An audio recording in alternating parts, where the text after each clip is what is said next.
Hello বন্ধুরা, কলেজের ভর্তির যে আপডেটগুলো চলছিল তার মধ্যে আবার নতুন একটা আপডেট দিয়েছে যে যাদের যাদের ক্যাটাগরি আপডেট ছিল, ক্যাটাগরি আপডেট যারা করতে চাইছিল আগে থেকে, তাদের জন্য একটা নতুন করে লিঙ্ক দেওয়া হয়েছে। ক্যাটাগরি আপডেট তো না, জাস্ট চেক করে নিয়ে সাবমিট করতে হচ্ছে।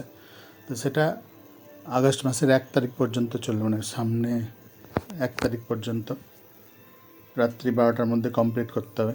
এই প্রসেসটা 29 তারিখ থেকে শুরু হয়েছে। 29, 30, 31, 1 এই কটা দিনই হবে। তো জাস্ট লগ ইন করার পরেই তোমাদের এখানে লগ ইন করার পরেই প্রথম যে অপশানটা আসবে সেখানে চেক করার অপশান দেবে, তারপরে সাবমিট। তো প্রত্যেকের যারা যারা ফর্ম ফিল আপ করেছো তখনই যে ক্যাটাগরিটা তুমি দিয়েছো সেটাই আসবে এখানে। জাস্ট চেক করে সাবমিট, এইটুকুই কাজ, এবং সেটা 1 তারিখ পর্যন্তই চলবে।